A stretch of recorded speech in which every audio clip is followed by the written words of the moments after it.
If you haven't heard about Anchor, it's the easiest way to make a podcast. Let me explain. It's free. There's creation tools that allow you to record and edit your podcast right from your phone or computer. Anchor will distribute your podcast for you so it can be heard in Spotify, Apple Podcast, and many more. You can make money from your podcast with no minimum listenership. It's everything you need to make a podcast in one place. Try that again. And, okay. Sorry about that. All right, so here we are talking about Impact tonight. What'd you think of the show tonight? Definitely not bad. Yeah. So, like I said before, this was like the first show I was able to like sit down and actually just like obtain like the entire show of its entirety. First show in a long time. First time just like really sitting down, really being introduced to all these guys that I haven't been really like familiar with in a while. One guy that actually really catches my eye is Ace Austin. That guy's awesome. He's phenomenal talent. Yeah. Definitely reminds me of like a lot of Matt Taven. Okay. All right. Especially with like the hair, especially with like the cane, the way he just personifies himself. Yep. And I think the whole tournament, I think he really got screwed over there. Right. But actually we'll get into that as we go along the show here for people who aren't aware of what happened tonight. Right. I got screwed. So I'll just put it that way. I missed last week's. I have it, the file on my computer. I just haven't sat down and watched it. But now that I'm restarting this show, I made it a point to start at 8 o'clock and watch it. I thought it was overall pretty good. I was mostly concerned with what's going to happen with the world title match, or with the world title situation. That was one of the main concerns because they were saying that it hasn't been on the television in about over 2 months. Ever since Tessa won it, I think she only appeared a couple times, maybe, on TV with it. And you would figure they would do it by like old school like wrestling standards. Like obviously, if you're not around defending the belt, vacate the belt. Exactly.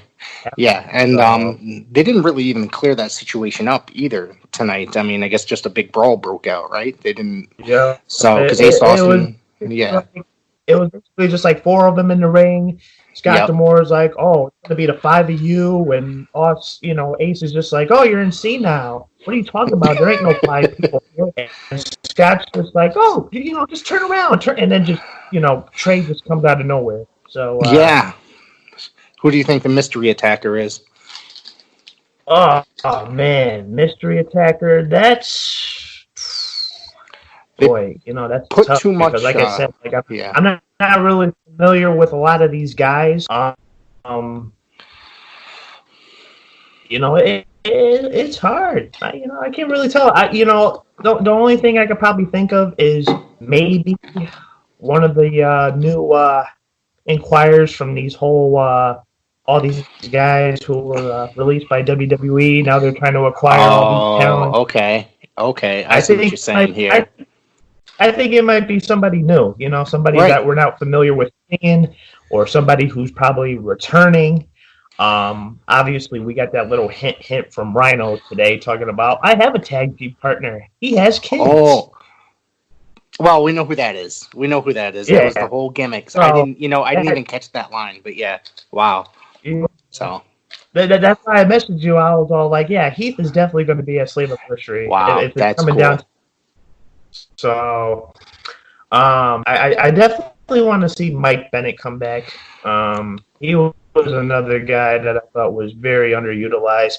And they did play that flashback moment with him and Earl Hebner. That's what made me think he was coming in, yeah. I kind of thought that was corny, but it kind of gave a little hint there. Same thing with EC3. Yep. Obviously, that's probably indicating for those guys making a comeback. And honestly, just looking at Mike Bennett at that stage of his career, I thought he just sounded a lot better on the mic because I just thought he's being himself. Well, that's the thing with Impact versus WWE, and we've talked about this before. I think that WWE has scripted promos. They make people talk in ways that no grown-up human being will talk. It's just they use words that, and an Impact and other promotions they're just allowed to go off the cuff and be themselves.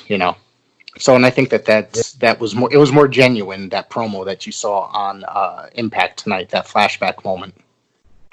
So Yeah. Yeah. A lot of indications, and the way they're promoting that, it's definitely a good way to start. Just hopefully when Slammiversary comes right around, it lives up to its promise, I guess you would say. Yeah. I think it's going to end up being a really good show. It's usually a good show, but this year, I mean, I think they have so much, and hopefully, if any of these talents come in, and that they're coming in, that'll actually boost up Impact's morale, or up a little bit more, and make people more interested in watching as well, because not a lot of people get access, not a lot of people watch it anymore. Well, I mean, it definitely caught my attention today. Me actually just sitting here with my notebook and just like, all right, first full episode of Impact I've watched in about, I want to say maybe like 5 years. Oh wow. Yeah, I go back and forth with them, but I've been trying to pay attention a little bit more lately. So it's good. Like I said, getting familiar with some of these guys here, some of the guys I am familiar with.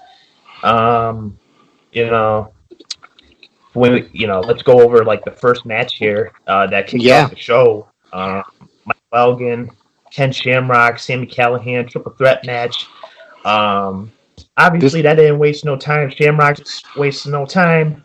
Callahan's in the corner. I kind of found this match a little bit sloppy and slow-paced, but not from Elgin and Callahan, but from Shamrock. All right, I noticed that too. Not to rip on Shamrock, because he was an amazing talent in his day, but he just looked a little bit too old, you know what I mean, and sloppy in there, and wasn't moving around properly. It seemed like, Hey, I mean, the outside dive that he took, that was definitely a high spot. I wouldn't expect out of Shamrock. Yeah. He basically no sells the DDTs. Classic Shamrock there. Right. Boy, but look at him. In the physique he's in at his age. Boy, you would think Al Bundy took steroids. For someone his age to look that way, I'd be afraid of him still. I really would be afraid of him. But it's just this particular match looks sloppy on his part. Yeah, it was just. But going over the match here again, they broke one of the turnbuckle pads. Elgin ends up winning. Turnbuckle spot exposed. Elgin hits Shamrock with the power bomb. And what it looked like, it really looked like Shamrock was, and Callahan were on good terms. They were helping each other out. Right. And then, the match ended. Callahan just disappears from a push of a button, and Shamrock's just in the ring like, the fuck do I do now? Yeah, everything was gone. But I guess that's the power of you can film with no audience, that they could do all those effects and stuff. So it's easier to do it that way. It was a good match overall, Cool. Yeah. It was good. Like I said, there was like some parts in the match I really didn't think they knew what to do next after one spot. Right. I could definitely see it in like Shamrock's and Callahan's face, just a look of confusion, like, okay, just going to pick it up a little bit, then slow pace, pick it up. Especially the double clothesline. Shamrock just took it very, very sloppily. Nothing against Shamrock. Especially with the age he's at. I'm surprised he even wanted to come back into wrestling in the first place. Right. But moving on to the next match here. Tasha Steelz versus Susie. Susie, interesting character. Very interesting character. It's kind of like Oh my god, if I could think of there's so many movies that would remind me of this. Yeah, It's she kind of goes like one of back and those forth. alter egos. It's kind of like one of those alter egos where it's like you constantly consist yourself like, hey, I'm not psycho. Right. I'm trying to be the type of person, but then people just push you to those boundaries. And you know what? It kind of reminds me of that movie. I'm not sure if you're familiar with this movie. It's a movie with Dee Snider, and he was like this killer, and he had all these like women and like into his house. He had like this dungeon, and he would like lock them up and torture them, sew their mouths together, and then he ended up doing some time. Stranglehold, Strangeland. Yes. Yeah. Yep. That's I have not seen that. Yeah. Definitely what she reminds me of. Yeah. Not familiar with the character. I mean, I am familiar with Soo Young, obviously. This is her. The Susie's Soo Young's alter ego, so she goes back being Susie and Soo Young. So I guess Susie is the more normal version, so to see, the one that's not crazy. But yeah, I think that she's talented. I really like her a lot, and I think that she's a lot of fun. A lot of fun to watch on, and one of the better characters that Impact has. Tasha Steelz, I'm surprised, actually signed with Impact recently, because I think she showed up in the second season of NWA on NWA Power, and then all of a sudden she was just gone. So yeah. Yeah. She's definitely a phenomenal talent. I've, between you and me, we've seen her at like Northeast Wrestling shows. Yep. I wouldn't be surprised if we see Christian Casanova in the future. That'd be amazing if he really popped up there. It'd be a good because he's a great talent. He's a great talent, that guy. And I guess what was it the last Pro Wrestling Illustrated? They did an article on him on he's one to watch in the future. As far as like being a superstar, and I think that's pretty amazing for a guy that works the local area for us. That he's featured, and he's probably going to be a big star someday. He looks like it. And I think TNA Impact would definitely be a good start, especially for the X division. Yeah. But going to this match here, Susie, like right in the beginning of the match, she just looks so spaced out. She's just like looking around, like, yeah. And you have Tasha like, hello, yeah, like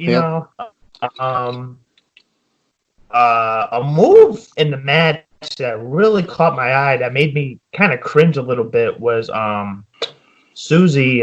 She did like this like palm thrust right to Tasha's neck, and I'm just like, oof, like very, very, very vicious right. for her. But then, obviously, the finish of the match, Susie gets distracted by Hogan. Steel hits with the cutter. Tasha wins. Do their little victory dance. Right. Then we go to the backstage segment. They're basically off the clock, as they said, and run into Jessica Havoc, which they're sitting there like, acting like big scaredy cats, and then all of a sudden they're like, you just called us scaredy cats, why don't we take this in the ring right now? And they're just like, yeah, no, rain check. Yeah, no, they just walked away. Time. Yeah. That was just bizarre, that whole thing. That scene. I mean, the Impact seems to do that sometimes. They end up having the whole entire scene and then just wasting it for no reason whatsoever, and just like, never mind. But the tag match next, I really liked a lot. It was a Willie Mack and Cousin Jake against Swinger and Chris Bay. Was that the tag match? It was definitely a good match. Nothing that really caught my attention when it comes to like spots. I just thought it was like a good back and forth match. Fun fact about Chris Bay. Chris Bay, I wasn't familiar with him wrestling. How I was introduced to Chris Bay was actually his YouTube channel years ago. He had his own collection of WWE DVDs. He would do unboxing. Oh, really? And it was like around that time when he said, "Oh yeah, I want to train and become a professional wrestler," yada yada yada. And I followed him for a little bit through some of his videos, but then some of his videos kind of like lost me for a while. So I seen him resurface, and I'm just sitting there like, Chris Bay, like, why does that name ring a bell? Until I looked him up, and he just popped up, and I'm like, oh my gosh, the dude I used to follow on YouTube, he actually pursued the dream. So that's crazy. Yeah, he's a cool dude. I caught him at a Paradise Alley show one night. It was one night he was working 205 Live. Then the next Friday he was actually at a Paradise Alley show in East Haven.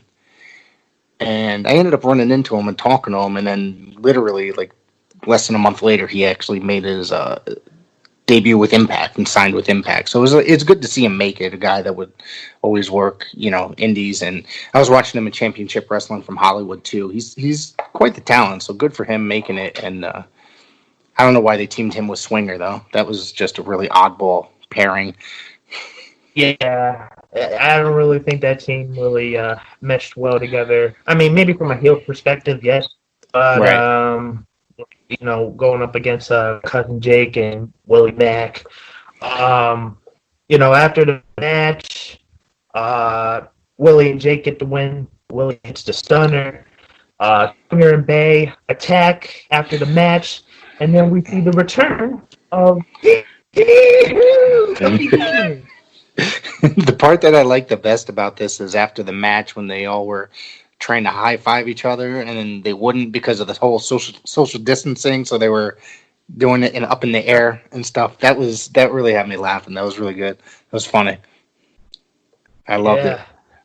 But going back to Chris Bay here, as you said, just within a short amount of time, just signing with Impact Wrestling. He's actually also going to be making a video game appearance as a DLC character for the Retromania video game coming out soon. If I played video games, I would definitely get this game because it just seems like a really awesome game, and they keep announcing more and more really good stuff that's going to be in this game. Like, they're featuring the NWA with the world champion Nick Aldis and stuff like that, and the NWA was helped promote it a lot. Yeah. Yeah, and you know what? Not even that game either, but the Future Wrestling game coming out for the Virtual Basement. A lot of people signed for that game. Yeah. A lot of people. You have to keep me updated on that. I know there was a couple Impact superstars that were signed, but I think they had to back off due to their contract agreements. Okay. So I know some of them were cut off. I think Su Yung was cut off. But yeah, just a lot of people signed to this game, and they're looking at this game as like probably one of the next big wrestling games to be released. Really? Whether that would be for current gen or the next gen. I'll definitely send you a video. Yeah, absolutely. I did see some screenshots. I did see like screenshots of like character developments, and it definitely looked realistic. Yeah. So I'm definitely looking forward to that. But cool, let me see the notes here. Already went over the whole Rhino segment. Yep. Then there was the world title. The world title segment, right, was next with Austin interrupts Scott D'Amore, and then Elgin and Edwards come out, and then just a huge brawl, and they never really got to saying what they wanted to say. So, how do you think this situation is going to come out? Do you think that Tessa's going to show up with the world title later? Oh wait, what's his name showed up too, didn't he? Oh, Moose, your buddy, your favorite.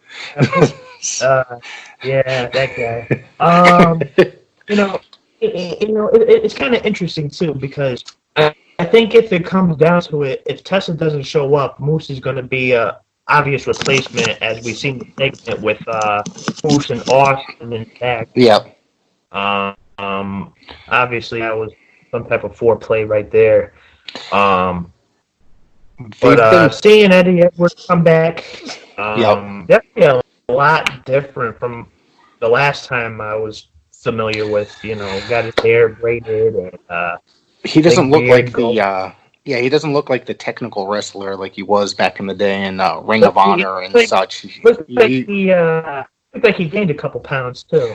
That, and he became a hardcore wrestler, walking around with the kendo stick and stuff like that. So he's a completely different character than he was before. Not exactly sure how that developed, because I think I wasn't really watching Impact when that happened.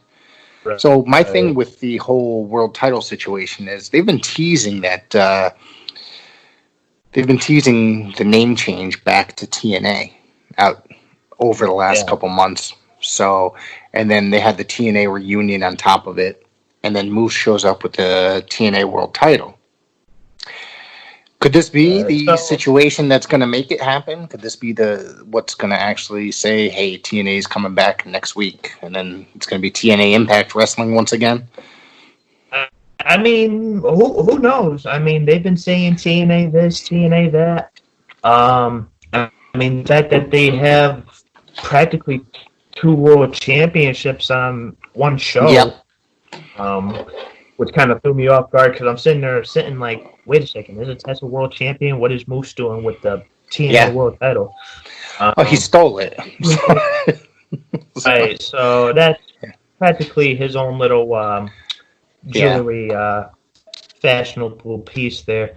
But going over this Slammiversary announcement, obviously from, as I was telling you before, Austin, he just felt like he was screwed, going throughout that whole tournament, winning the tournament, becoming the number 1 contender, and only for Scott D'Amore to be like, listen, keep your space for social distancing, and we're not going to do it like this, and we're going to have this determined in a 5-way match. Obviously, there's not 5 people in the match. There weren't 5 people in the ring, excluding Scott D'Amore. Austin basically just calls him a senile old man. And Scott D'Amore is just like, hey, look behind you. And Trey just comes out of nowhere. Drop kick, leading to a big brawl with the questions of, where's Tessa? Yep. So, who knows? I'm hoping Tessa shows up. She's a phenomenal talent. But she's great. Yep. Not sure if it's just with the way of the world and the whole pandemic going on. We'll see. I mean, that whole segment with Moose backstage with Austin may clear some airways here with some possibilities. Yeah. Which also leads to next week's episode with Moose taking on Hernandez. I think that's going to be a weird match. I mean, obviously, we both discussed Moose's talents before, but Hernandez is quite the talented man. He's actually a really good wrestler. So, and didn't he wrestle Moose a couple weeks back, like a month back, I think, and it was a really decent match on his part, from watching Hernandez. And I hadn't seen Hernandez since he left TNA, like however many years back. So it was good to see him, and he still got it. He still has it. Yeah. Definitely does. And I think, with this whole revival of like Impact TNA, I think it would be a good opportunity to have, a good TNA original finally in the world title picture. Yeah. Especially with Moose. Fuck that guy. I'm just not fond of Moose. But going on to the next match here, Crazy Steve taking on Jacob Christ with this whole group with Joey Ryan, or should I say Joseph Ryan. Joseph Ryan, the cancel culture. Yep. I didn't know. I didn't know that Jake Christ actually joined them. Now it's Rob Van Dam and what's her face, Katie Forbes or with him now too. So I didn't even know that they're all part of that group. Boy, and looking at RVD, it just made me laugh. With his hair braided on the side, and just him making out with Katie the whole time, and I'm just yes. That's what they've done. That's what they've been doing on the TV show for the last, 6 or 7 months. It just shows them sitting in bathtubs making out, or in a backstage area sitting on a couch doing the same exact thing. And Rob Van Dam looked like he could barely walking to the ring. He looked like he was banged up really bad. So it was very strange, you know. Well, which is funny that you said that, because I actually just seen a I think it was like not like a commercial, but like some type of advertisement with RVD promoting some type of cream for pain relief, like a CBD cream or something. Because yeah. All right. Which funny that you mentioned that, but I mean, this match wasn't really nothing really special with this match here. I mean, no, it was basically a squash. Yeah. Ryan distracts Steve. Chris picks up the win, doing like all sorts of like these like vicious types of kicks. Mm-hmm. You know, nothing really that interested me with this match. But I have to say the main event, though. Oh, okay. Go ahead. Yep. So, like before the main event, you know, the whole speculation of Deonna Purrazzo was in the building, but nowhere to be found. Where is she? Oh boy! And with the main event coming up, you already know what that means. So, spoiler alert. So we had the TNA Knockouts Championship on the line here with Taya Valkyrie taking on my new 8x10 signee of Jordynne Grace. Beautiful. That was quite the photo. Yeah, you showed me that. That was nice. Quite the nice photo of her. I didn't know that she looked like that. Yeah, she had cool photos on there that interested me. And I think there was another photo too. It was like for 30. It was with her and Josh Gresham, or her boyfriend. Okay. I forget. But you know, just basically like a double photo, both signatured. You know, I might buy more. Great talent though. Yeah. But get into the match. You know, Grace is practically in control of most of the match. So, you know, charges the beginning of the match, does some outside dives. Taya practically on the outside, you know, getting some momentum, catching breathers. Crashed outside when she was on top of the turnbuckle, which that looked like it hurt. Yeah. Unfortunately, I didn't get to the end of the match, but by the time I came back, obviously Grace retained the title, and we would see the debut of Deonna Purrazzo attacking Grace just to end the show. Yes, she got her in the arm bar and looked like she was about to rip her arm out of the socket, like she was really ripping at it. So that was a pretty good match, though. I thought it was pretty good. Not that it's it was fun. Nothing. There was some good spots in it, but nothing too crazy. I liked it a lot, though. But the Slammiversary is July 18th, and they have a lot going into it. It's only, a month and 2 weeks away, a month and a week away, and it just seems like they're really building it up really well. They got, obviously, it looks like they might have some people debuting. The gentleman that we all saw, Keith, probably EC3, Michael Bennett, and whoever else may pop up.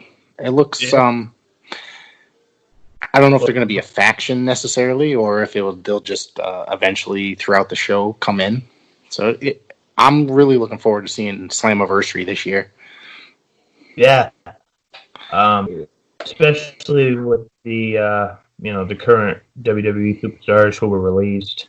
And just like the little snippets and hints that we got from tonight's show, obviously, as we mentioned before, the flashback with Michael Bennett and Earl Hebner, EC3 saved the day.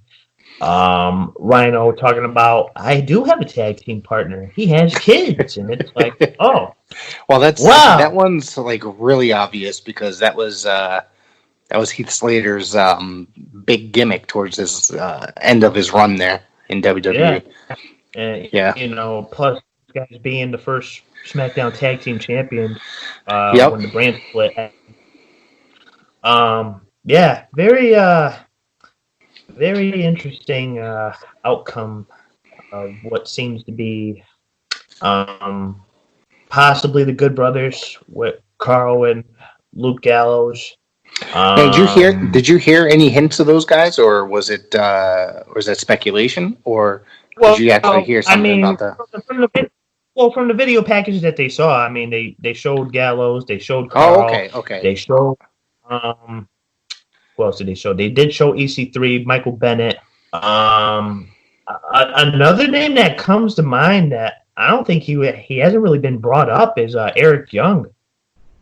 I didn't think of that, but the thing is, it wouldn't surprise me because that was his home for many years. So if he went back there, I'm sure that they would just really welcome him. And he was, didn't he win the title at one point? Yeah, he was Impact champion at one time. Impact champion. Yep. TNA Knockouts tag champion. Yeah, he's done it all. Yeah. So I would love to see him back in there because if anything, WWE did not, once he got called up to the main roster, they literally did nothing with him. You saw him in background skits. He barely worked matches, and it's a shame because he was around for so long, did so many great things in Impact, and it just shows you how WWE thinks of certain guys. That they if Vince does not have interest in you, then he's not going to do anything with you. And other companies, some of these guys like EC3 and Eric Young will be utilized properly, especially in Impact. Both of those guys were the leaders at some point, like the champion, and so it's good. And I would love to see both of those gentlemen back in there. So it'll be good. And the rumor has it that EC3 has actually signed, but obviously he's in that video package from promoting Slammiversary. So that's going to be I'm just looking forward to see if there's anybody else that's coming in because they laid off a lot of people during that firing, that mass firing. So we'll see who else. I can't think of anybody else offhand that would come in, but I'd like to see it. What's so great about a lot of these guys being released is like there's more options nowadays. If we were talking last year, guys getting released, obviously they would set up their Gmail accounts and say, "Hey, book me." Nowadays it's like, okay, after WWE, what's next? You have the launch of you have AEW, you have TNA, who's trying to make somewhat of an impact. No pun intended. I mean, even like NWA Power. It's a lot of former Impact guys were there, or in Power, and at least they made a few appearances throughout season 1, 2, and 3. I mean, Nick Aldis was in there, Thomas Latimer was in there, obviously Ken Anderson, Cole Cabana, everybody. There's a lot of guys. I think that also comes through Billy Corgan's connection with Impact Wrestling that he brought in, who he felt would work really well with the National Wrestling Alliance. I think that NWA it really is my favorite wrestling program right now, and it's kind of sad that it's not on right now, that they're not able to be producing necessarily content as far as like a weekly wrestling program. They're doing different stuff. Right. Which I think that's why they're releasing all this home media, like on DVD. Yeah. We got the first season of Power. Did you watch that yet? Did you watch it? Still got to dive into it. You're gonna like it. Just been looking at it, just like damn, I can't believe I got this. Definitely want to pick up that pre-order for. Definitely want to pick up that pre-order that you gave me. Oh, the Into the Fire pay-per-view. I bought that and sat and watched it, and I thought it was such a great show. Really, I think that's it was Nick Aldis and James Storm in a best 2 out of 3. Phenomenal match. It was a really good match. Right. Yeah. Well, maybe a little treat for your channel here, but as long as I'm here, why not, right? Let's do it. See, I told you, I'm like a kid. I'm like a kid at Christmas when packages come, and I got a bunch of stuff coming. I'm surprised how late this came from High Spots, but I mean that's okay. I mean, I think what really made my day was the phone call from RF Video. Not only once, but twice. The first time he left me a voicemail. The second time he called me, he was like, "We found a Stevie Richards photo." Oh, yeah, just send that then. Yeah, no problem. Yeah. All right. So, let me get this in here. So, got the box. Gonna unfold this. Let's see. Receipt paper. So that's you don't need that. Right.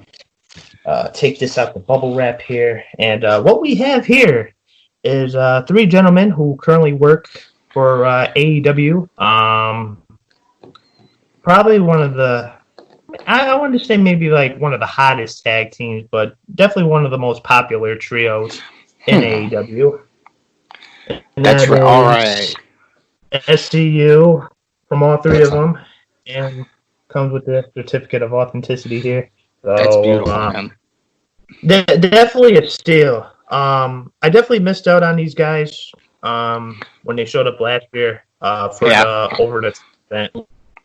Cody and Adam Page making a surprise appearance, and they were giving out these AEW promo pictures.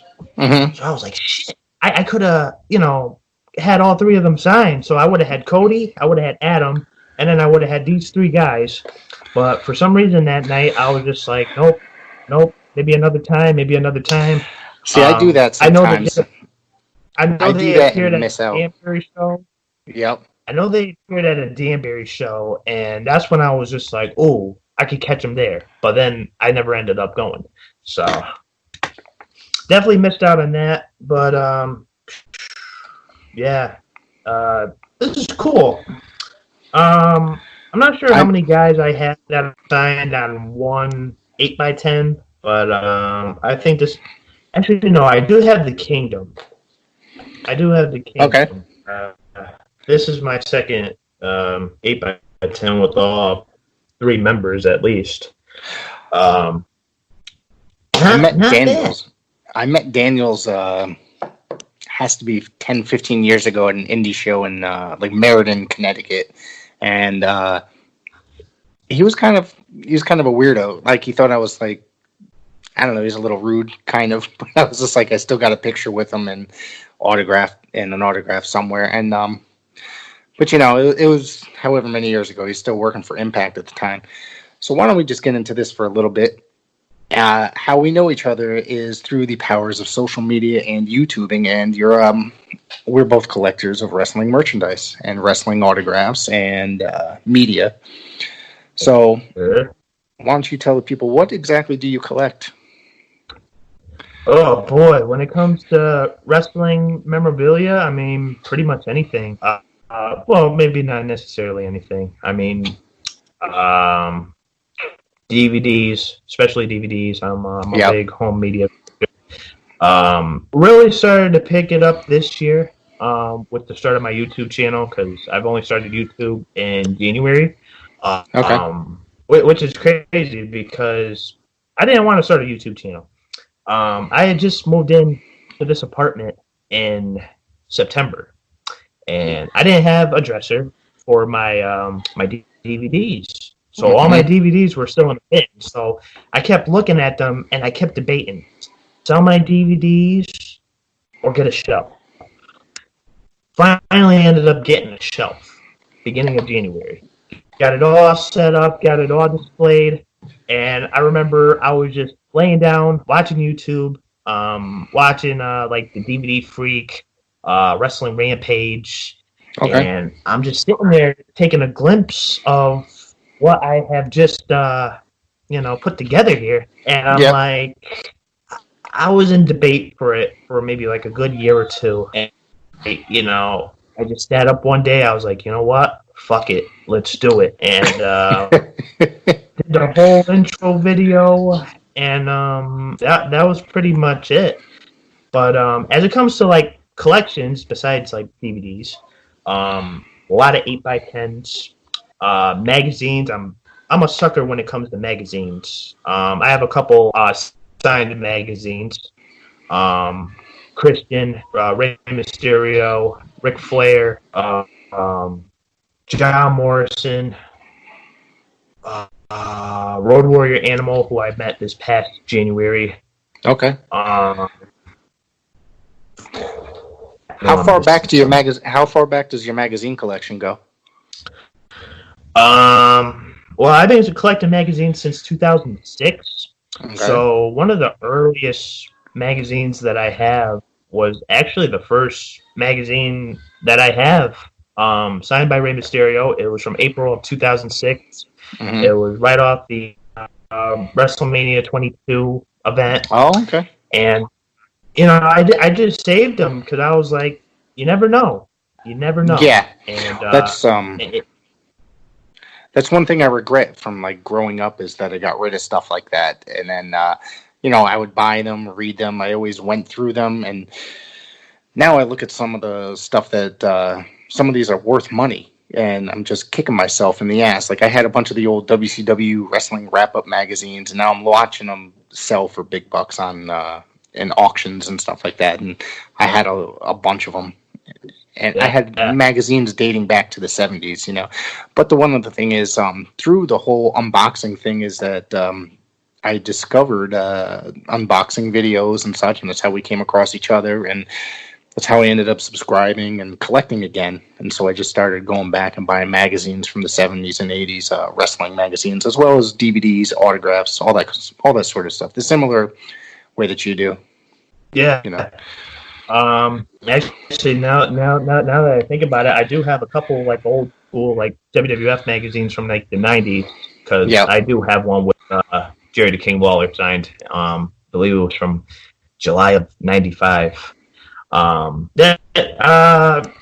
Practically anything wrestling. Very few VHSs. The only VHSs I have right now is the WrestleMania Legacy box set, which I have been going over on YouTube lately. I saw that. Now, that's the one that came out in '99, right? Was that 99? What's weird about mine was when I bought it back on Amazon a couple of years back, mine only came with 1 through 14. But obviously, the entire set comes with 1 through 15. So mine was excluded from 1. So, I'm just going to be doing 1 through 14. Weird, but, whatever. Maybe I'll buy the DVD for 15. Yeah. So. Oh, why not? You can probably find the VHS loose on what's that, eBay or whatever. I always find stuff in the thrift stores. I could, but then it wouldn't go with the box set covers. Right. The WrestleMania 13 box for this box set is also gray with the gray boarding and everything. The metallic boarding. Yeah. So, I used to have more. Right before I moved here, I had a bunch of like WWF VHSs from like 2002, early 2000s, 1998, 99, specifically like Attitude, pre-Ruthless Aggression era. Those were like the thing for my childhood were VHS tapes. Yeah, I know. I used to collect. I collected a lot of the '80s stuff because I grew up in the '80s, and then that was my favorite era. Was the mid to late '80s. I was a small child in the '80s, and then I rediscovered wrestling in the '90s and kind of never looked back. There's probably like a couple years in between, but now my collection is just building like crazy again. So yeah, here. Another thing that you and me share in similarities is T-shirts. Yes. T-shirts. Big sucker for T-shirts.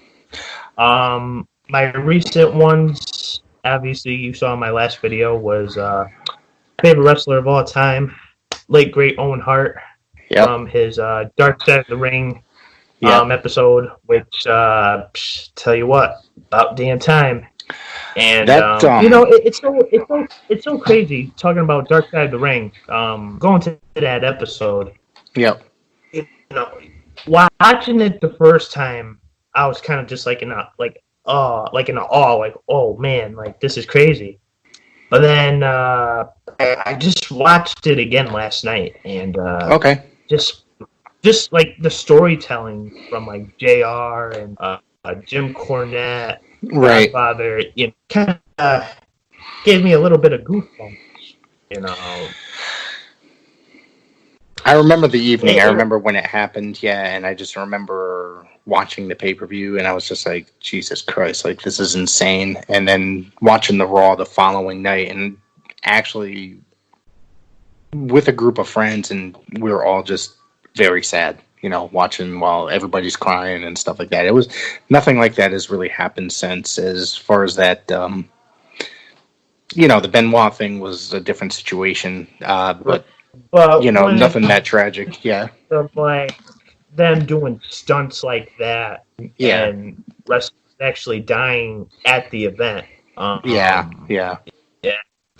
But what I found a coincidence was they had the tribute show in St. Louis, Mm-hmm. and it was just almost 2 years prior that the Bad Blood pay-per-view, and they announced that Brian Pillman passed away. Jeez. Wow. Coincidence. I didn't know. Huh? Yeah. I remember there was the tribute match on Monday Nitro, like a couple months later, and the same exact arena as Bret Hart wrestled Chris Benoit in what I believe was possibly one of the greatest matches in Nitro history. It's a technical masterpiece, and there was just so much emotion in that match. So it was, it was great.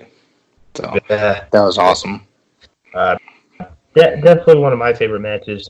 But boy, just the whole outcome of how that happened, the way I think of it, and it didn't really cross my mind until I stumbled upon the question. And Owen Hart dying and them continuing on with the event. I remember somebody mentioning, like, "Hey Vince, if that was your son Shane, would you continue on with the event or no?" Right. So yeah.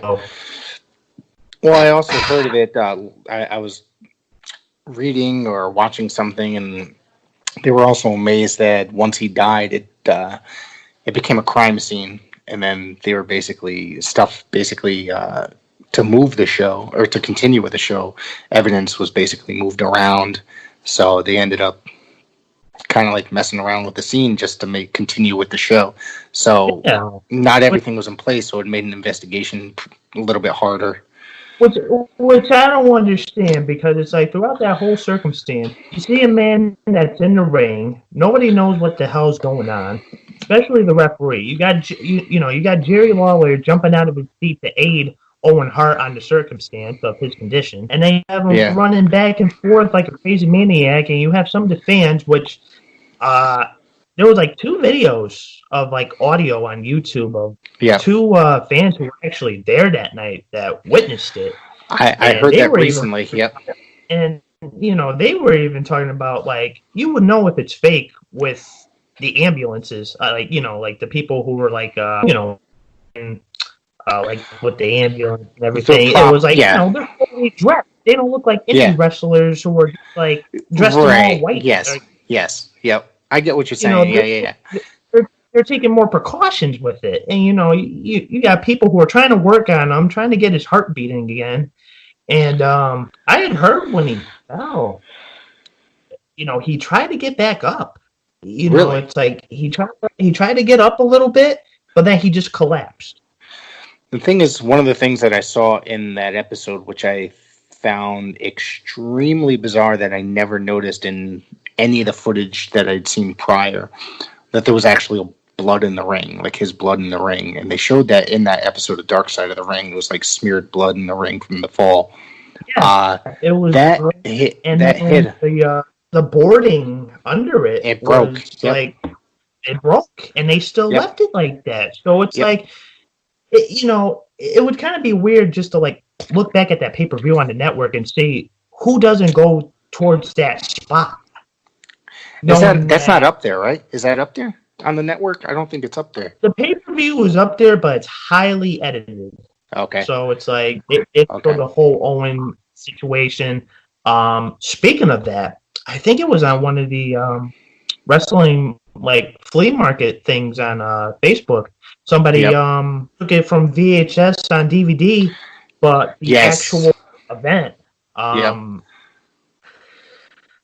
I would never own it. That's one thing I'm sure of. You know, out of my respect to, you know, one of my favorites of all time, I can never do that. You know, just looking back at that, I tend not to get emotional about it because I get so mad thinking about it, and then Right, looking exactly. back, because I was just going through the year of 1999. I was just watching Raws from like 1999, and I'm just sitting there, laid back, and I'm like, what the fuck are they doing with him? You Yeah. know, they got him in the low card, having him team up with Jeff Jarrett. He doesn't want to do these angles with Deborah. And, you hardly even see him on Raw. He's mostly on Heat. And then you have him dressed up in this goofy, blue, outlandish, you know what, speaking of that.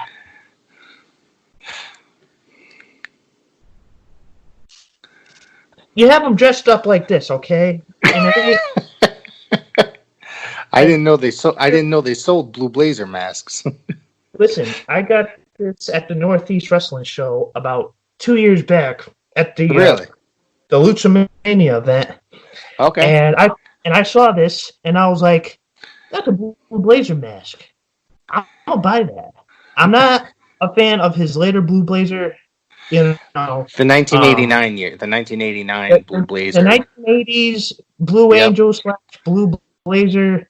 Yeah. That was fun. That was good for at its time. But for Right. them to reprise it in '99 should have never happened. I still got the mask here. I only keep this because, Owen Hart. Anything Owen Hart, I will collect. So, masks, figures, T-shirts. I'm hoping one day to own an autograph, but God forbid, that's going to be impossible. There's a Facebook group that I recently discovered that's like wrestling autographs and stuff like that. And you'd be surprised at the guys that you find in there. And a lot of them are legitimately have the certificate of authenticity. Because somebody had a Benoit autograph up there. And it was like 300 and change. And I was just like, I wasn't sure if it was real at first. And then the authenticator that they had was... But, that stuff does pop up, autographs randomly. I'd love to get, that. I mean, we're a fan of, like, some of the same guys as well, between him and, Benoit and stuff. Yeah. It's so funny, too, because the first question that other YouTubers ask me when they first, start interacting with me, who's your favorite wrestler of all time? First, that's, like, the first name that pops up out of my mouth at all time. Because, I just want to sit there and remind people, like, listen, I'm not here celebrating his death. I'm here celebrating the life that he had inside the ring and the person that he was outside. So, right. I'm not having that ever change, like, my perspectives on Owen Hart, especially after this Dark Side of the Ring episode. It really made me see what kind of man he was outside, despite all the good stories I've heard about him. Just that one guy you never heard anything bad about. He was a really good dude overall, it seemed. You hear that anybody says it, between fans. He made friends with fans. There was the one guy that he would call anytime he was town, and he'd stay at his house rather than spend money to stay in a hotel so that he was very frugal, and he was just very friendly. He made friends with people, and he was more... he was a guy that he wanted to be a family man, so he was always trying to save his money, and he was just a friendly dude, you know what I mean? Trying to he didn't want to do wrestling for the rest of his life. Always trying to make somebody laugh. Definitely a prankster. Check it out on YouTube. There's actually audio of him and Bulldog making a prank call to Sonny about a pizza. Which I laughed hard.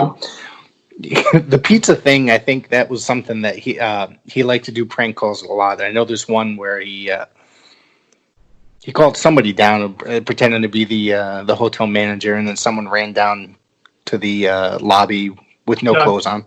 Yes, yeah. He was a funny guy. Yeah, absolutely. I think my favorite story that I've heard from him was the Bret Hart one. I think it was like WrestleMania 4 or 5, and Stu was in the hotel, and Owen was on the phone with Brett and tell him like, "Hey, tell him it's Reg Park. It's Reg Park. Reg, if you wanted to try me, why didn't you try me?" And then he takes up the phone. I've heard this story. Yeah. Bitch, when he got me.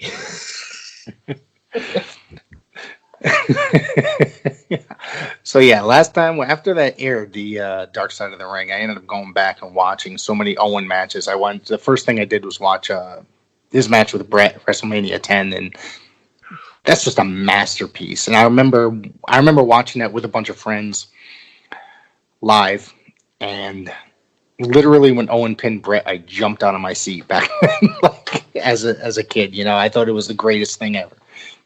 At that time I did not expect it. That match I will always recommend to somebody who, yes, for like good matches to watch, or people who are like starting to get familiar with wrestling, who don't have a lot of history, come up to me. Hey, what's a good match that I should watch? Anybody from any year, and I'll tell them like Brett versus Owen, WrestleMania 10. That's a barn burner. Opening match. It's great. That got the crowd riled up for a good show. WrestleMania was supposed to be the biggest, and you always need a really good match to kick it off, and that match really was perfect. Like, absolutely perfect match. It's probably one of my, like, easily top 5 matches. Yeah, definitely one of my tops. So many matches, but that one will always come number one in my book. Yeah. So in your background, I see a championship belt. What belt is that? That's the SmackDown Tag Team title. So. All right. It was the only one. I mean, I got it for Christmas like 2 years ago. It was on sale, and it's one of those commemorative ones, so it's not like a replica. It's basically the same thing, but obviously it's built differently. But I couldn't go wrong for $110. So no. Got that. They start to sell some of those in the stores now. I've noticed the championship belts, like not the plastic toy ones, but the ones that are more replica, like the the better ones, the more expensive one. They're like $100 and change, like you said. Yeah, I've noticed. Yeah. What's your favorite piece of merchandise that you own? Did I ask you that already? No. Favorite piece of merchandise that I own. Oh boy, God, I know there's so much. Let me see. Hold on a second.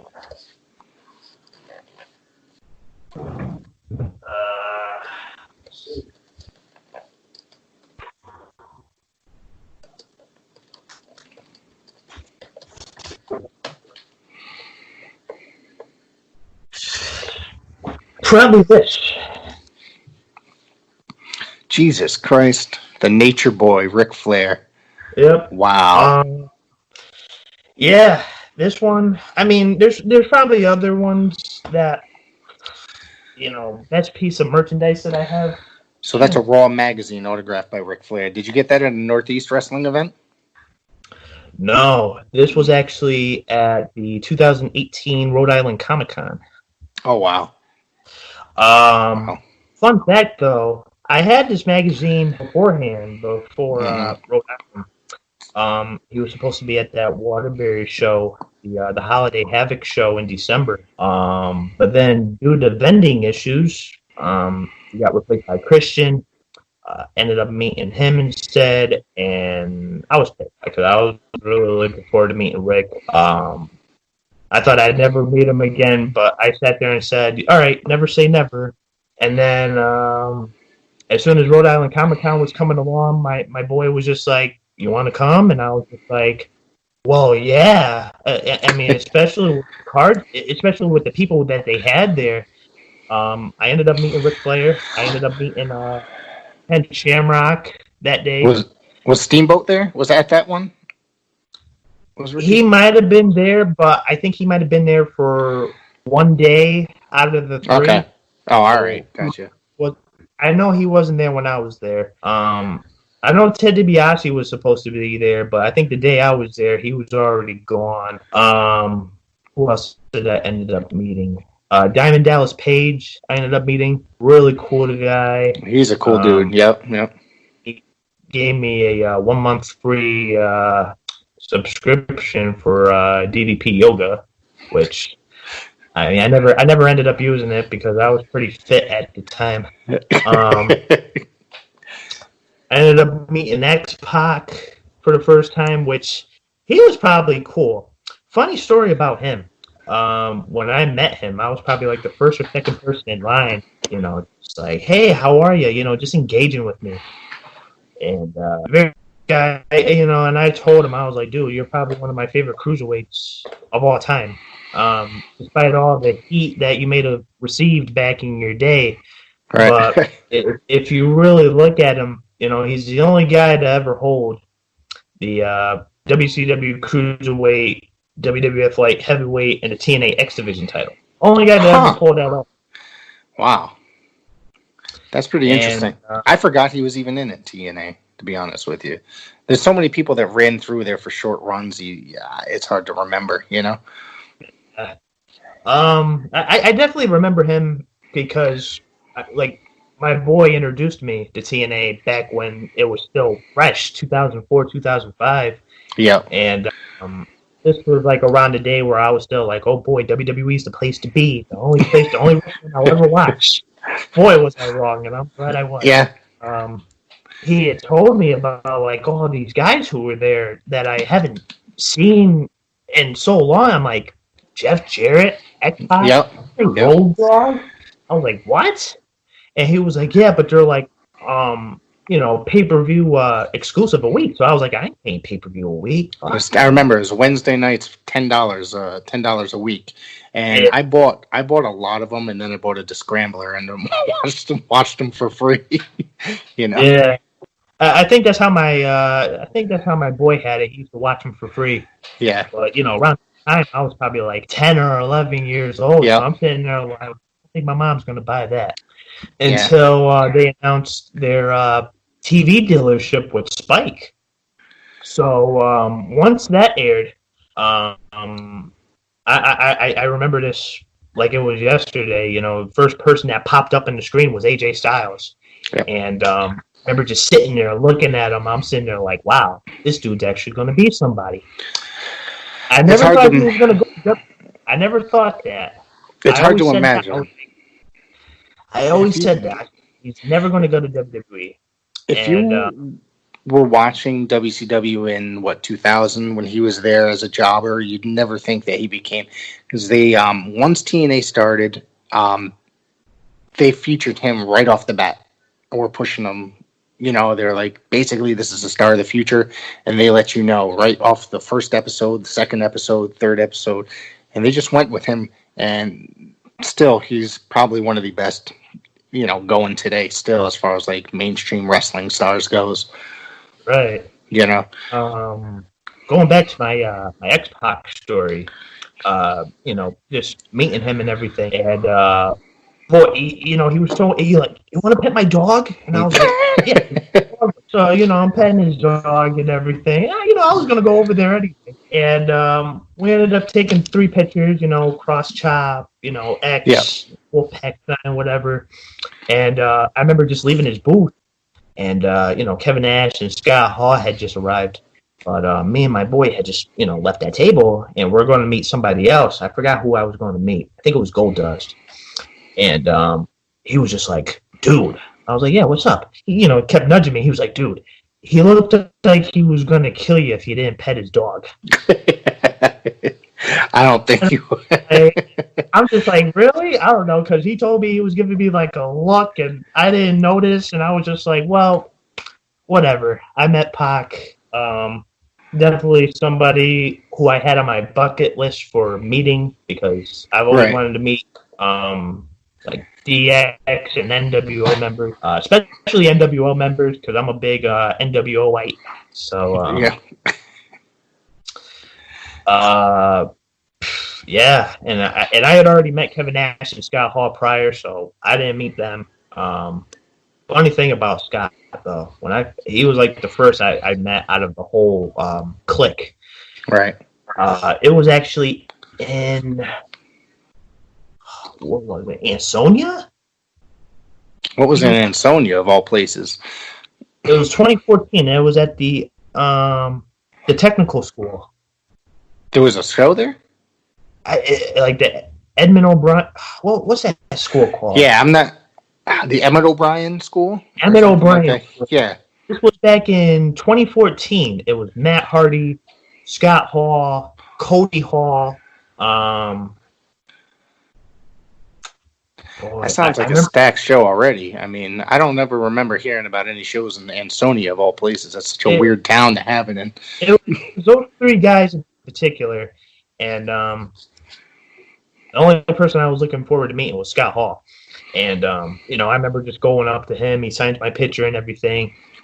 I don't have any Scott Hall questions, but I'm just sitting there like, what's your favorite Owen Hart memory or Owen Hart rib? And he tells me a funny story about him and Lex Luger, how he's, he's having Luger on, the turnbuckle post, and he's, like, selling all these turnbuckle headshots, and he keeps going. Like, Owen keeps going, and he's not stopping, and Luger's like, what are you doing? Stop! People like to bust him on Luger, it seems like.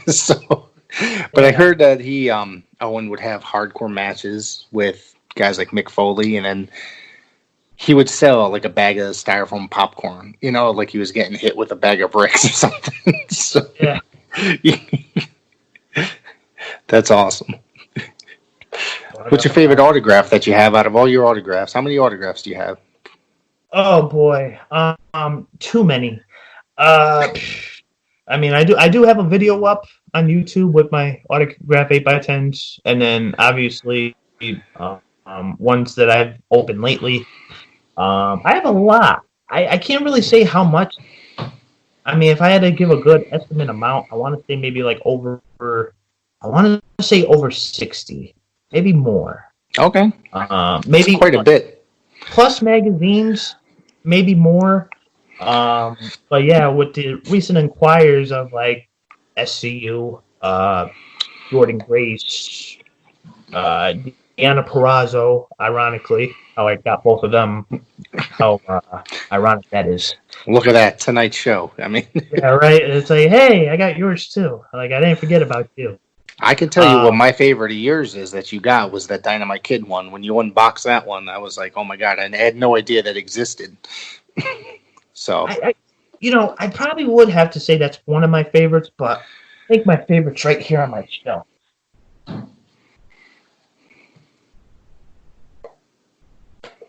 Yeah. I got this signed about 3 years back. That's the Jerry Lawler. That's autograph, awesome. Which he signed the outside, and then he was kind enough to sign the inside as well. So that's amazing. So, definitely one of my favorite DVDs too. Yeah, I can only imagine what is on that DVD because, that's got to be amazing. He had quite the career, Jerry Lawler.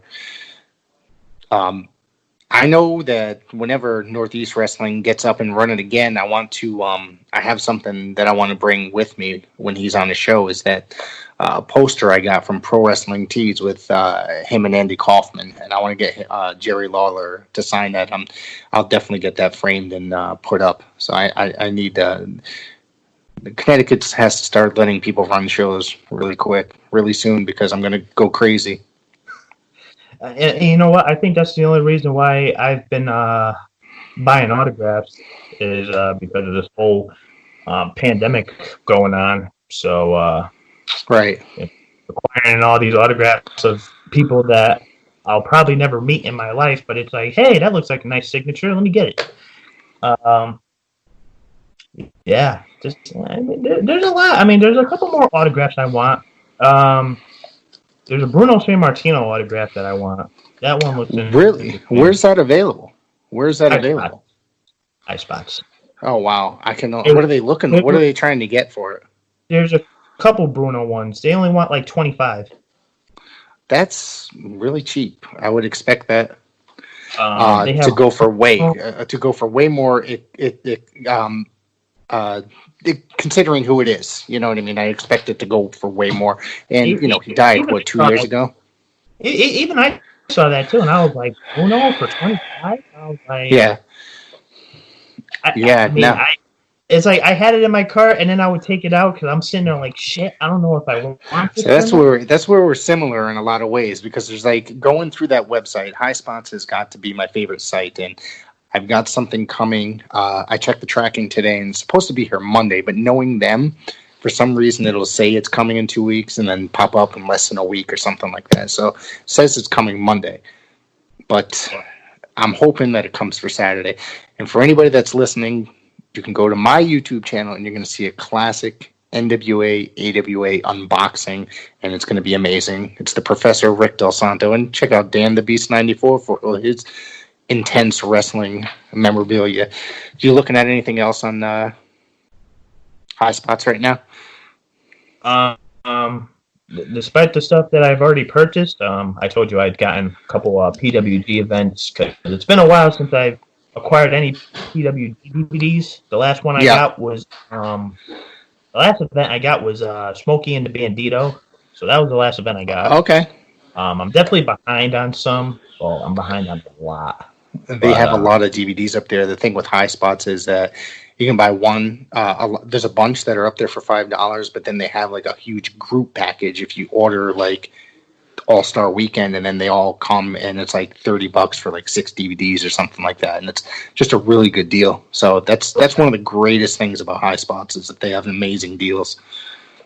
I've seen another thing I acquired was the Ring of Honor Alex Shelley compilation set. Oh wow! I get that, for $10. I ain't gonna pass that up. Not for $10. That's a really good deal. Yeah. And then there's a couple stuff that I've seen that you might be interested in.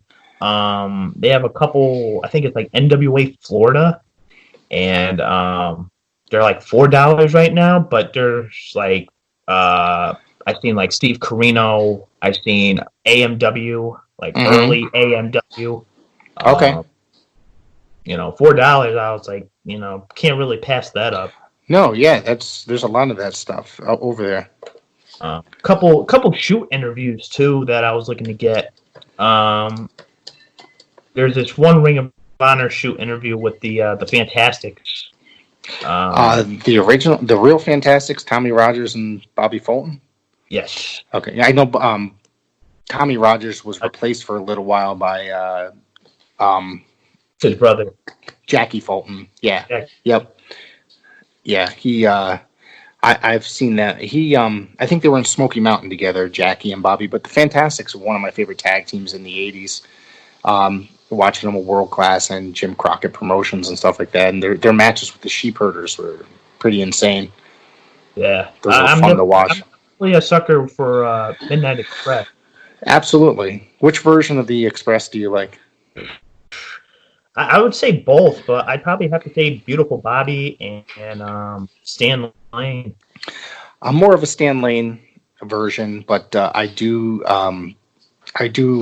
like the Dennis Condrey version as well. They were definitely very good. Especially their skyscraper match with the Road Warriors. Is that where Cornette blew out his knee, right? Taking that fall. Yep. And, Hawk wrestled in a cast because he had broke his ankle in Japan. Yep. So that match always gave me chills because I just kind of on and off. So I can't handle heights. There's no way I'd be 20 feet up, and never do it. That's the thing with watching the old NWA. Like, nobody will do stuff like that today. Really, it just seems like everybody's too protected. With wrestling. What matches like that, and you figure going back to the whole Owen Hart accident that happened. Yeah. They would definitely do nothing like that again. Yeah. Wrestling was definitely had its crazy times back in those days. Yeah, absolutely. Definitely do anything to get their stuff out there, especially when it came to like ratings. Yeah, absolutely. So one of the things that before we wrap it up, one of the things that we talked about was that everybody watches WWE, and it's usually basically how people discover professional wrestling because it's the only, or it's, I shouldn't say it's the only, but it's the biggest game in town. AEW is number 2, and we were talking about how somebody doesn't watch it because they don't like it. But what other wrestling do you watch outside of? Obviously, we talked some Ring of Honor and Impact, but what's your favorite professional wrestling TV show? Oh boy. Or promotion, I should say, because not everything is available. Not everybody does have TV. You know, Right. and I know you're a huge DVD collector. Yeah. I mean, currently I would probably have to say AEW, only because Yep. that's practically the only thing different from WWE that we can actually just go and switch the channel for nowadays. I mean, Impact, as we were watching today, you know, you literally have to either get the Access TV or you have to download Twitch, which I would probably prefer Twitch because that's free. You can watch that whenever the hell you want. Exactly. Yep. And yeah, I mean AEW. I mean, it's something new. It's definitely a fresh breath of air into the lungs of wrestling fans, especially guys who were watching WWE and WCW back in the day during the Monday Night Wars. Now we're kind of going through the whole. I really want to say Wednesday Night Wars, but the ratings for AEW have definitely been surpassing NXT's brand.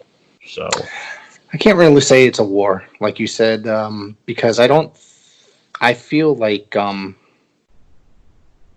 I think NXT's only won 1 week out of however many, 8 months or something like that, you know.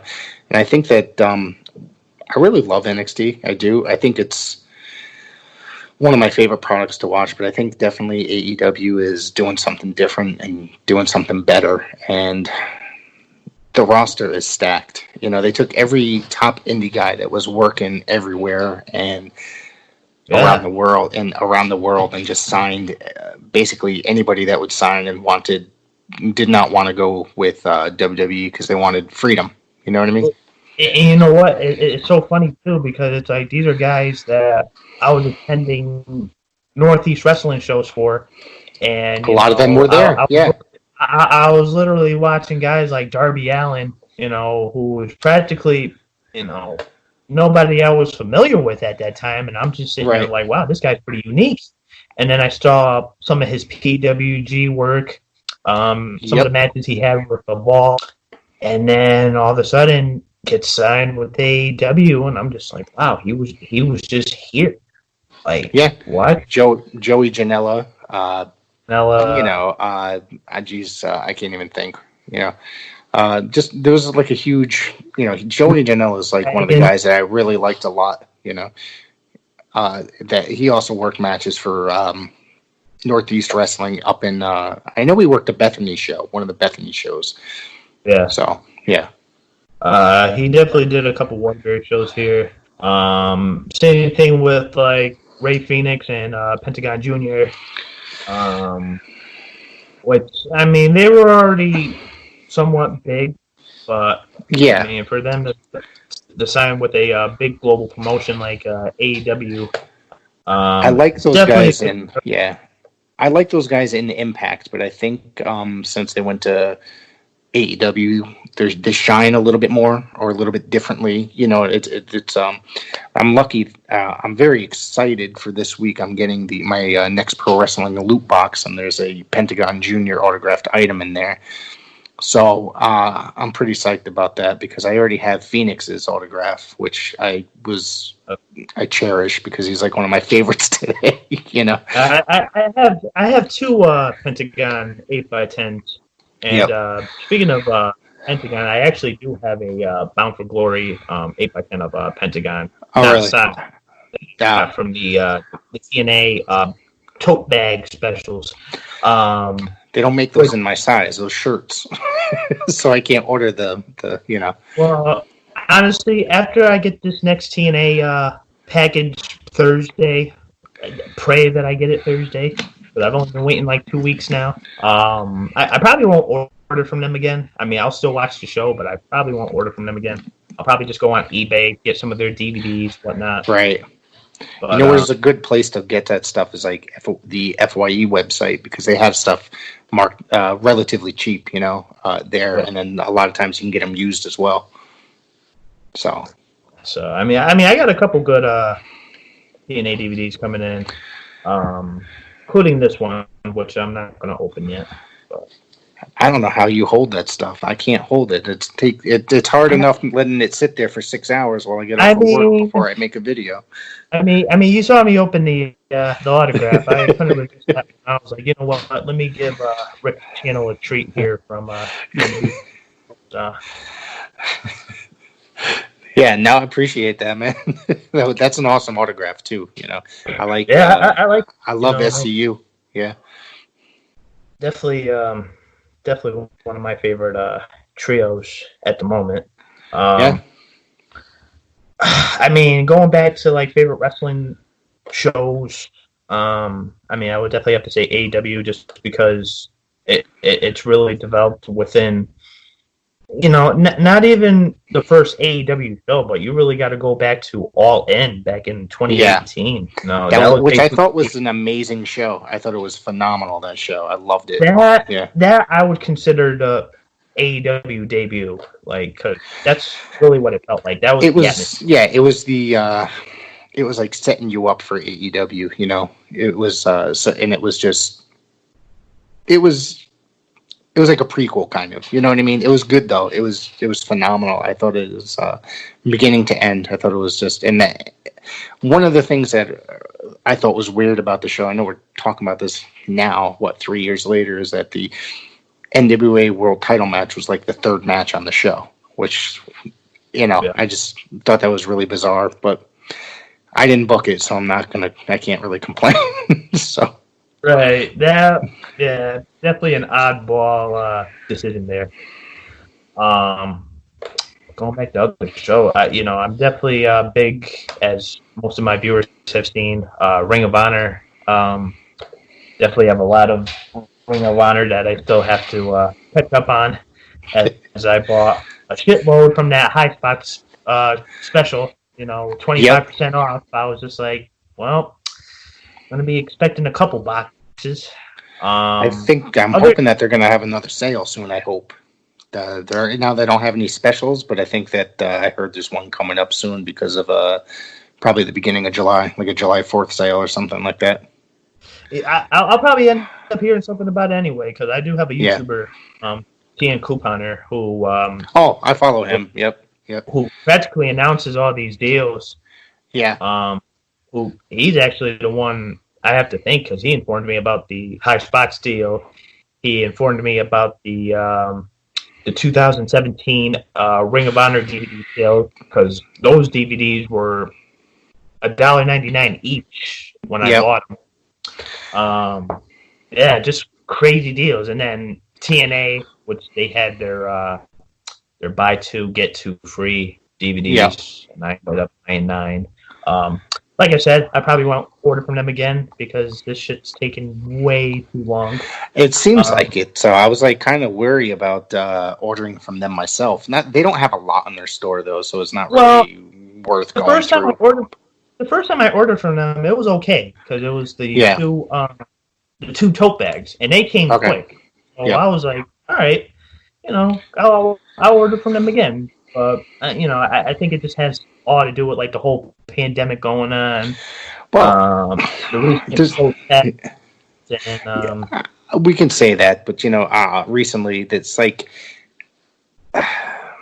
not every company, like they're like a lot of these companies, I think that you are using them for this whole pandemic thing as like an excuse to not ship your stuff or take their time, because to be honest with you, there's things I've gotten like from High Spots I've gotten in like 3 to 4 days, and then there's other things that took. There's something that I ordered like WWE Mystery Crate. It's not from WWE, it's from Loot Crate. It's sitting there. It's they were supposed to ship it 2 months ago, and I haven't received it yet. And they charged me for a second crate for the following month, and it's not even supposed to ship until the end of next month. Now they're saying, which I'm just like, they're making me wait 3 months, which is just a bunch of crap. Anything from WWE, they ship the same day. They'll place the order. So it's like, I'll get that within 2 to 3 days. So I'm not worried about that stuff. Same thing with Highspot. Highspot, I ain't worried. I'll get that in a couple days. I'll order from there the same day. And it'll, arrive on time. Like this SCU autograph. I think it was maybe a day late, but that's okay. Yeah. I'm not really picky when it comes to that. Yeah. Who else? Ring of Honor's fast. Ring of Honor is a lot faster than what they used to be. They were usually when I bought their DVDs, I bought them. They got shipped the same day, and I got them within maybe 4 or 5 days. Right. So that was. I've ordered from them a few times, and back in the day, but I haven't ordered from them in quite a few times. But they were always really quick. Very quick. I know Pro Wrestling Tees is taking a while just because of the whole circumstance with the protest. If people seen their Instagram boarding up their store, but we'll see. That's because one I still store. haven't gotten a confirmation for the Marty Scurll shirts I bought yet. Right. So.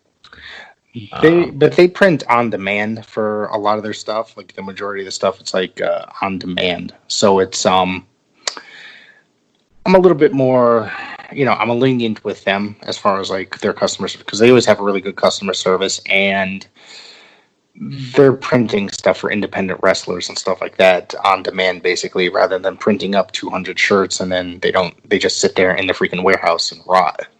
So I'm a little bit more understanding with the Pro Wrestling Tees as opposed to other companies. Right. So, yeah. For shirts. I'm still waiting for that Demolition shirt that I ordered. RF Video. I'm glad he called. I'm definitely glad he called me twice because I was not expecting a call from RF Video today. Hey, it's such and such from RF Video. Oh, yeah, how you doing? I haven't ordered from them, but I do see a lot on their website. Yeah, they want to send you some free stuff, right? Yeah. So. Damn, they found me. Fuck. All right, Dan, how can everybody find you on the interwebs and social media? You can find me on Facebook, Danny Bryant. You can find me on Instagram. It should be D_Banshee187. You can find me on YouTube at DanTheBeast94. Be sure to hit that like button and leave those comments down below, especially if you're a new subscriber. You're watching my videos and you're not subscribed. What are you doing? Hit that button. But this is Rick's channel, so go to it. Go follow Dan the Beast 94 because he's got some really great unboxings and just a really awesome dude and great collector. And we're going to be doing, what did we talk about earlier? Doing an unboxing together of sorts through Skype and uploading it. Definitely going to be doing more of these Impact reviews every Tuesday. I mean, as long as my work schedule is good, I mean, if we miss a couple weeks, that's fine. I mean, we can always catch back up. Yeah, we'll figure it out. We'll work you in here somehow because there's always plenty of content to keep going, no matter what night of the week it is. There's wrestling. There's only wrestling is only. I think there's only one night out of the week it's not on, which is Thursday, right? So, so I'm sure we can find out of the other 6 days a week something to create an episode for. I know we recently talked about maybe superstar talks. Talking about a certain superstar, their career. I know you also mentioned about getting certain wrestlers for podcasts. I know you. Oh yeah. Mentioned I've got the hometown guy, Just Incredible. Yep. I've been in talks with him, so we'll see what happens there. So stay tuned, guys. Me and Rick plan on doing a lot of collab videos. My new tag team partner in crime here. So I guess. All right, Dan. hence the reason I have the tag team belt. I guess I'm a tag team specialist. One more question: how many DVDs are in the background there? Because I see quite a few. Ooh, you know, that's something that I should really be accountable for. Let me see, Blu-rays, box sets. I don't know. I mean, that's something I'm gonna have to really barely check into because you know, I mean, it's mostly WWE, but I mean, I got a few rare WWE stuff. Ring of Honor, PWG, FIP. Starting to get back into TNA. WWE Blu-rays, the WrestleMania Legacy VHS box set that was supposed to come with 1 through 15, but I only got 14 because the guy wanted to be a dude. So, so let me ask you: do you still have a VCR? I don't. Oh, okay. I wish I did. I know the TV that I had a couple years back. It was already a VHS and DVD assembled TV, so It's like already built in. I don't think I would ever be interested in buying a VHS, just for like nostalgia purposes. You know, have a VHS. If I ever meet somebody who attended that certain event or who's on the cover, the VHS. I got a couple sealed WWE DVDs, which I think I'll showcase off one right now. Alan. I keep this sealed. I mean, it's not really that rare of a DVD, but the way I found it on High Spots, go check out High Spots, guys. This Forcible Entry Hulk Hogan DVD set. I remember that one. Yep. This usually goes about $20 on eBay. High Spots was selling it for $4 at the time. But the best thing about this is it came with a 2-song sampler from WWE Forcible Entry. That's interesting. I don't ever remember that. Yep. So, you know, and it's crazy too because I found it for $4 on High Spots. You go on there now, they list it for $24. So I got it for a good price, and I also picked up WrestleMania 18 from High Spots as well. Brand new. It was resealed. The only thing that they did, I don't know why they did it, was they took out the inserts, which I don't understand why they would do that. But another thing that's added to my collection, I have the Vengeance 2002 pay-per-view, which is a very rare WWE DVD, only because, fun fact, back at that time, when they were going through the whole name change from F to E, they really didn't want to promote their DVDs in like retail stores. They didn't have the DVDs in Walmart, Kmart at that time, Blockbuster, Toys R Us, if you want to say that too. The only way you were able to acquire these DVDs was from online, or if you got the WWE subscription magazines, fill out your order, and they would just mail it to you. So everybody who was ever wondering why those 2 DVDs, Vengeance and Judgment Day, were so rare, that's practically why. Wow, that's pretty interesting. That's really interesting. I didn't know that. Wow. All right, Dan. I'm going to wrap it up because I think I'm losing some battery here. So we're going to continue this probably later in the week, and we'll talk more collectibles. We'll talk more professional wrestling, Impact, AEW, WWE, and we'll obviously give highspots.com the rub even more. Yep. So, don't forget, highspots.com. Go check it out. One more time, it's Dan the Beast 94 on YouTube, and it's Danny Bryant on Facebook. Danny Bryant. I think the username's like D_Banshee187 on Instagram. Go check it out. Follow me. Subscribe to my channel. Be sure to tell hey, Rick sent me, you know, and then I'll know. All right, man. I will be talking to you a little bit later, man. Have a great night. All right, you too. All right, man. Goodbye. All right, man. Yeah.